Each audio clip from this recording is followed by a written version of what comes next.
Kitchen recipe চ্যানেলে আপনারা সকলকে স্বাগত জানাই। কেমন আছেন? আশা করছি ভালোই আছেন। আমিও খুবই ভালো আছি। প্রতিদিনের মতো আবার একটি নতুন রেসিপি নিয়ে হাজির হলাম। অনেক রিকোয়েস্টের পর একটা আপুর কথা অনুযায়ী আজ আমি বাঁধাকপি দিয়ে গরুর মাংসের তরকারি বানিয়েছি। চলুন ইনগ্রিডিয়েন্টসে কী কী লাগছে একটু ঝটপট দেখিয়ে নেওয়া। ফার্স্ট ইনগ্রিডিয়েন্টস হচ্ছে গরুর মাংস। এখানে আমি 500 গ্রাম মাংস নিয়েছি। এর মধ্যে 1 কাপ টক দই মাখিয়ে ম্যারিনেটের জন্য 15 মিনিটের রেস্ট রেখে দিয়েছি। এখানে একটা বাঁধাকপি খুবই মিহি করে কেটে ধুয়ে পরিষ্কার করে পানি ঝরিয়ে রেখে দিয়েছি। 5টা আলু নিয়েছি মিডিয়াম সাইজের, এটা 1/4 করেছি। টমেটো নিয়েছি বড় সাইজের 2টা, দেখুন কুচি কুচি করে রেখে দিয়েছি। আর হচ্ছে মাঝারি সাইজের 2টো পেঁয়াজ বেশ মোটা মোটা করে কেটে রেখেছি।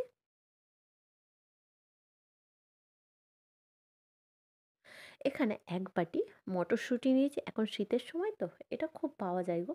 আর তাছাড়া এটা বাঁধাকপিতে এই মটরশুঁটি ছাড়া একেবারেই অকেজো। 1 বাটি ফ্রেশ ধনেপাতা, এটাকেও কুচি করে রেখেছি। মশলা যেটা লাগছে, একটা তেজপাতা 2 ভাগ করে রেখেছি।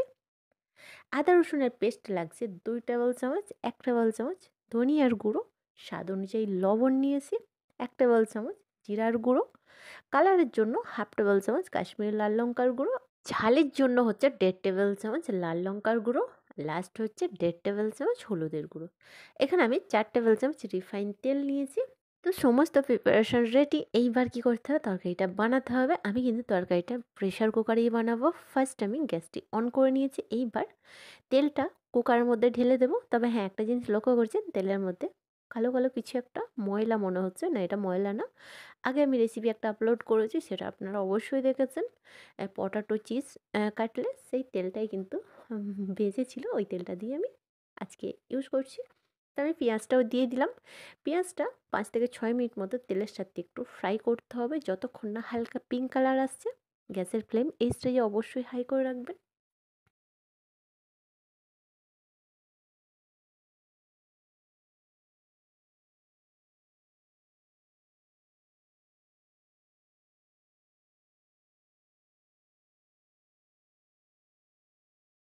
পেঁয়াজের কালারটা বেশ পিঙ্ক কালারে পরিণত হয়েছে। এই স্টেজে কী করতে হবে, ম্যারিনেট করা মাংসটা আমাদের অ্যাড করতে হবে এবং 10 থেকে 12 মিনিট তেলের সাথে কষাতে হবে।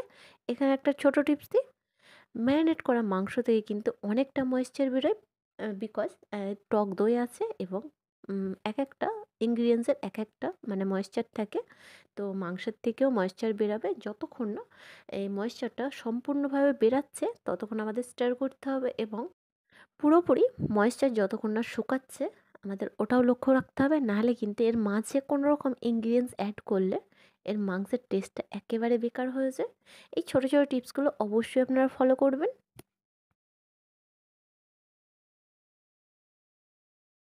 আমি যতদূর জানি বাঙালি বাড়িতে কিন্তু এই রেসিপিতে টেস্ট না আনার জন্যই কিন্তু অশান্তি লেগেই থাকে।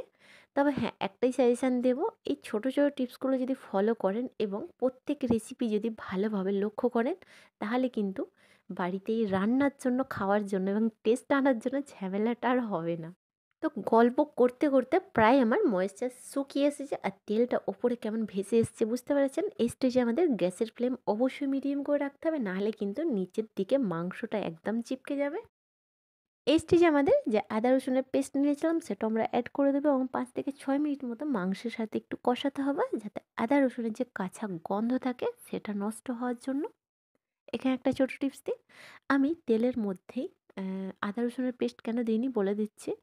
তেলের মধ্যে দিলেই কিন্তু আদা রসুনের যে ফ্লেভার থাকে সেটা কিন্তু সম্পূর্ণ মানে 70% নষ্ট হয়ে যায়। তার জন্য কি করতে হয়, মাংসের যখনই ময়েশ্চার একদম শুকনো শুকনো হয়ে যাবে তখনই কিন্তু আদা রসুনের পেস্টটা দিলে একদম বেস্ট হয়। তো আমি স্বাদ অনুযায়ী লবণটা অ্যাড করে দিলাম। আবারও কিন্তু একটু কষাতে হবে।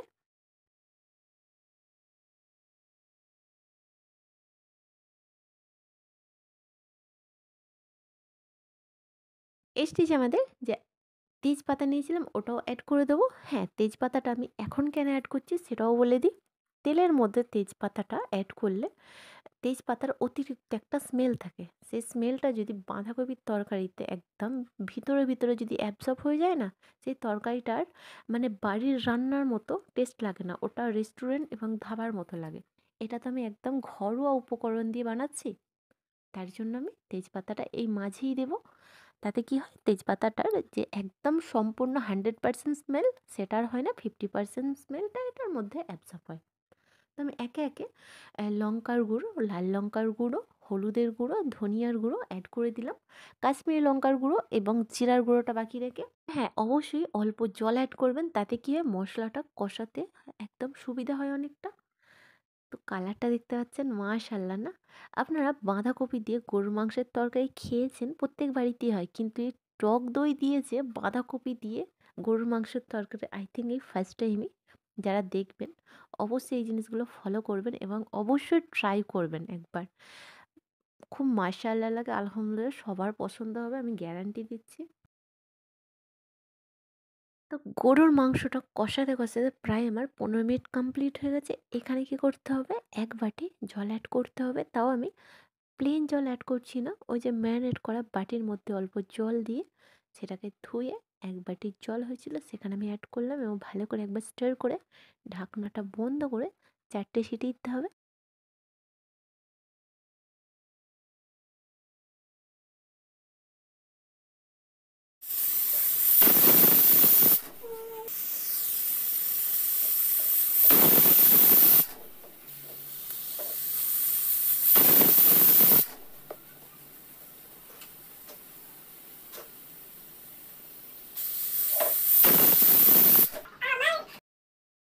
চারটে সিটি দেওয়ার পর বাষ্পটা একদম পুরোপুরি বেরিয়ে গেছে।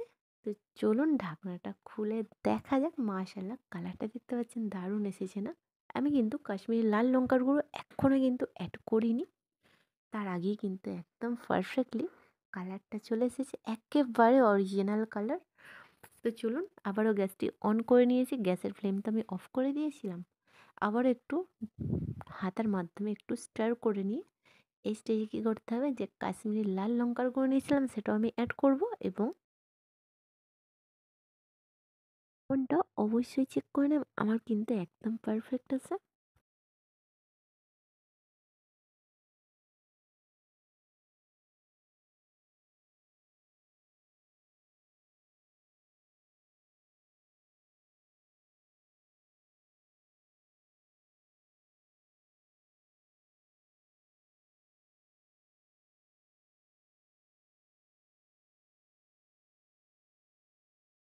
লাস্ট মশলাটা বাকি আছে, সেটা হচ্ছে জিরার গুঁড়ো। জিরার গুঁড়ো অ্যাড করার পর কিন্তু কেটে রাখা আলুটা অ্যাড করতে হবে এবং ভালো করে স্টার করে নিয়ে 70% আমাদের আলুটা কষাতে কষাতেই কুক করতে হবে এবং বাঁধাকপি অ্যাড করার পর 30% একদম ফাইনালি রেডি হয়ে যাবে।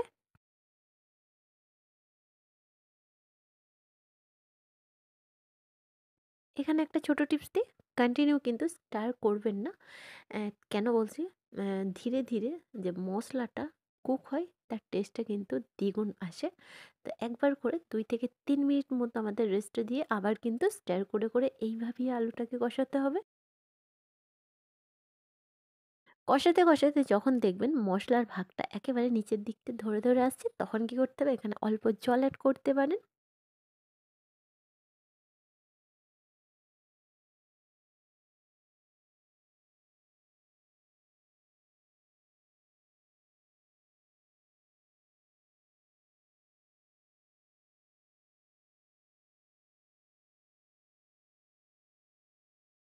এই যে আমাদের যে কেটে রাখা টমেটোটা ছিল সেটাও আমরা অ্যাড করব। একটা কথা সবসময় মনে রাখবেন, ধৈর্যর ফল কিন্তু মিষ্টি হয়।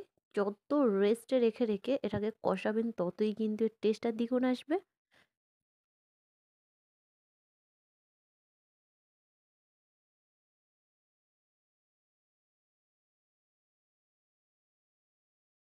পর হচ্ছে মটরশুঁটিটা আমরা অ্যাড করে দেবো।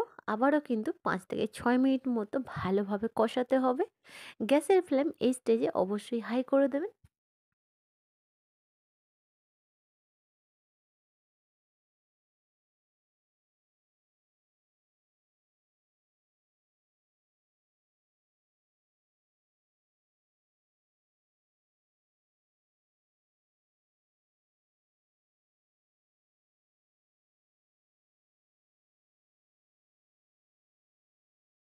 লাস্ট অ্যান্ড ফাইনাল ইনগ্রিডিয়েন্টস হচ্ছে বাঁধাকপি। বাঁধাকপিটা আমি অ্যাড করে দেবো। সমস্ত বাঁধাকপি আমি একেবারেই চেপে চেপে দেবো এবং ঢাকাটা ওপর থেকে জাস্ট আটকে রেখে 5 থেকে 6 মিনিট আমাদের ওয়েট করতে হবে। কারণ এই স্টেজে আমাদের কোনো রকম হাতার মাধ্যমে নাড়াচাড়া করতেই পারবো না। তার জন্য কি করতে হবে, একটু রেস্টে রাখতে হবে এবং বাঁধাকপিটার সমস্ত ময়েশ্চার যাতে একদম বেরিয়ে আসে।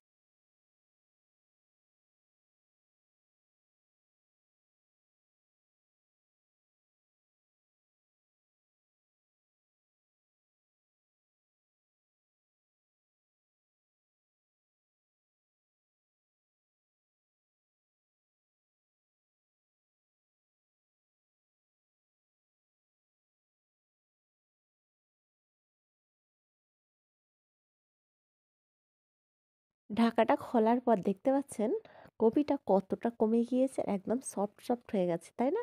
এইবার কিন্তু কন্টিনিউ আমাদের কষাতে হবে, তবে সাবধানে কষাবেন। এখনও কিন্তু অনেকটাই মানে আলু মাংস কপির সঙ্গে না অনেকটা বেশ মানে ইনগ্রিডিয়েন্টস হয়ে গেছে, তার জন্য আমাদের সাবধানে একটু কষাতে হবে।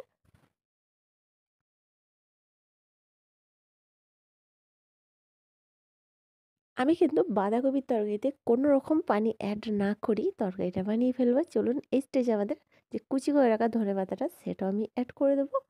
কেন অ্যাড করে দেবো সেটাও বলছি। আমি কোনো রকম এখানে পানি অ্যাড না করে ঢাকা বন্ধ করে সিটি দেবো। তার জন্য আগে থেকে ধনেপাতা কুচিটা অ্যাড করে দিলে কি হয়, একটু কষালে মানে বাঁধাকপির ভিতরে ভিতরে মানে অ্যাবসর্ব হয়ে যাবে ধনেপাতার যে স্মেলটা না। এইভাবে কষাতে কষাতে প্রায় আমার 15 মিনিট সময় লাগবে। কারণ সব কিছুই পারফেক্টলি 70% কুক হয়ে গেছে, কিন্তু বাঁধাকপিটা তো একেবারেই কাঁচা, তার জন্য আমাদের কষাতে হবে।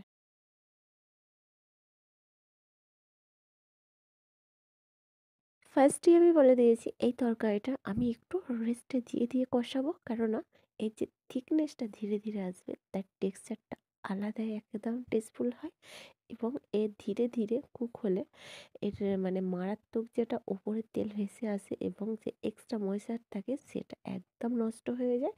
তার জন্য আমি রেস্টে রেখে রেখে কিন্তু তরকারিটা বানাবো। আপনারা এই জিনিসটা অবশ্যই মানে নোট করে নিন, এইভাবে যদি তরকারিটা বানান না আঙুল চেটে খেতে বাধ্য হবেন।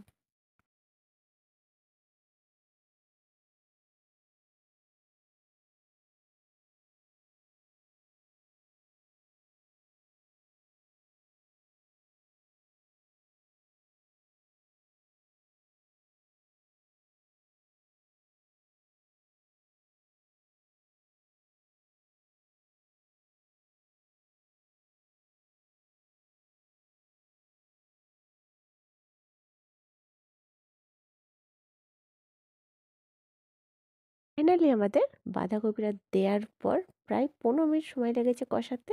এইবার কি করব, কোনো রকম পানি অ্যাড না করে ঢাকাটা বন্ধ করে গ্যাসের ফ্লেম হাই করে 3টা সিটি দেওয়ার পর ফিরে আসছি।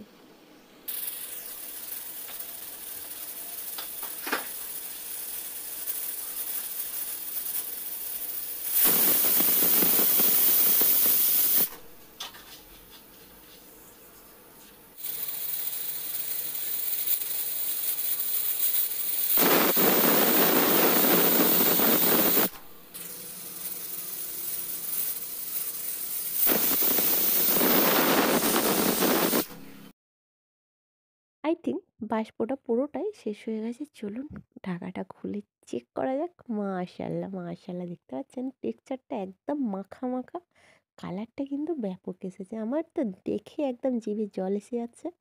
চলুন একটা প্লেটের মধ্যে পরিবেশন করা যাক।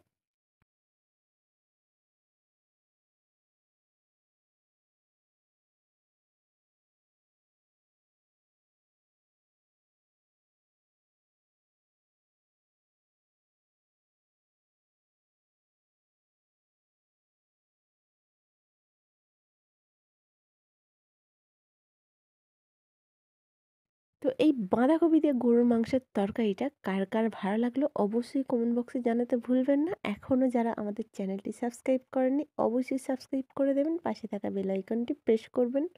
ভালো থাকবেন, সুস্থ থাকবেন, সাথে থাকবেন। আবারও দেখা হচ্ছে নতুন একটি রেসিপির সাথে।